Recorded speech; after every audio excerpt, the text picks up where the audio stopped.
Hi friends, അപ്പോൾ ഇന്നൊരു നല്ല ഹെൽത്തി ഡ്രിങ്കിൻ്റെ റെസിപ്പി ആയിട്ടാണ് വന്നിരിക്കുന്നത്. ഈ ചൂടത്തും നോമ്പ് തുറക്കുമ്പോൾ കഴിക്കാൻ പറ്റുന്ന ഒരു അടിപൊളി ഡ്രിങ്കാണ് കേട്ടോ ഇത്. അപ്പോൾ വീഡിയോ സ്കിപ്പ് ചെയ്യാതെ മുഴുവനായിട്ട് തന്നെ കാണണേ.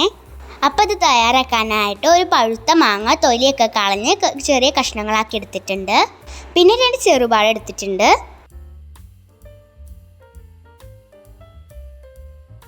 പിന്നെ ഇതിലേക്ക് 5-6 ഈത്തപ്പഴത്തിൻ്റെ കുരുവൊക്കെ കളഞ്ഞ് കുതിർത്ത് വെച്ച വെള്ളത്തോടു കൂടി തന്നെ ഇട്ട് കൊടുക്കുന്നുണ്ട്. പിന്നെ ഒരാപ്പിളുടെ പകുതി തൊലിയൊക്കെ കളഞ്ഞ് കഷ്ണങ്ങളാക്കി എടുത്തിട്ടുണ്ട്. ആവശ്യത്തിനുള്ള പഞ്ചസാര ഇട്ടൊന്ന് അരച്ചെടുക്കാം. അരിഞ്ഞ് കിട്ടിയതിന് ശേഷം വീണ്ടും ഐസാക്കിയ പാലിട്ട് അരച്ചെടുക്കാം.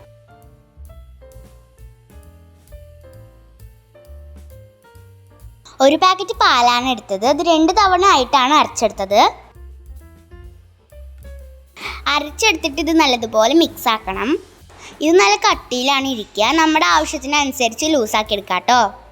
ഈത്തപ്പഴത്തിൻ്റെയും മറ്റ് ഫ്രൂട്ട്സിൻ്റെയും മധുരം മതിയെങ്കിൽ നിങ്ങൾക്ക് പഞ്ചസാരയുടെ ഇത് സ്കിപ്പ് ചെയ്യാം കേട്ടോ.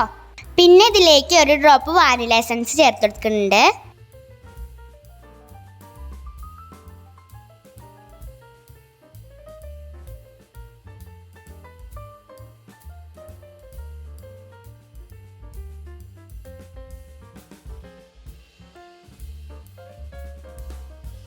പിന്നെ കുതിർത്ത സബ്ജാ സീഡോട് ചേർത്ത് കൊടുക്കുന്നുണ്ട്.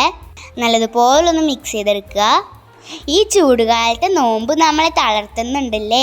അപ്പോൾ ഇതൊരു ഗ്ലാസ് കിട്ടിക്കഴിഞ്ഞാൽ നമ്മുടെ ക്ഷീണവും വിശപ്പൊക്കെ പമ്പ കിടക്കൂട്ടോ. നിങ്ങൾക്ക് എൻ്റെ വീഡിയോ ഇഷ്ടമാവുന്നുണ്ടെങ്കിൽ ലൈക്ക് ചെയ്യാനും ഷെയർ ചെയ്യാനും മറക്കല്ലേ. ഇനി ഇതൊരു സെർവിങ് ഗ്ലാസ്സിലേക്ക് മാറ്റാം. മുകളിലൊരു ഭംഗിക്കായി സബ്ജാ സീഡും അതുപോലെ തന്നെ ബദാം കുഞ്ഞു കുഞ്ഞു കഷ്ണങ്ങളാക്കിയതും ഇട്ട് കൊടുത്തിട്ടുണ്ടായിരുന്നു. അപ്പോൾ ഇത്രയേ ഉള്ളൂ. നല്ലൊരു ഡ്രിങ്കാണ് ഷെയർ ചെയ്തത്. എല്ലാവരും ട്രൈ ചെയ്ത് നോക്കണം കേട്ടോ. ചാനൽ സബ്സ്ക്രൈബ് ചെയ്യാതെ കാണുന്നവരുണ്ടെങ്കിൽ സബ്സ്ക്രൈബ് ചെയ്ത് സപ്പോർട്ട് ചെയ്യണം കേട്ടോ. വീഡിയോ കണ്ട് സപ്പോർട്ട് ചെയ്യുന്ന എല്ലാ കൂട്ടുകാർക്കും ഒരുപാട് താങ്ക്സ്. നല്ല റെസിപ്പിയുമായി അടുത്ത വീഡിയോയിൽ വരാം. Thank you for watching.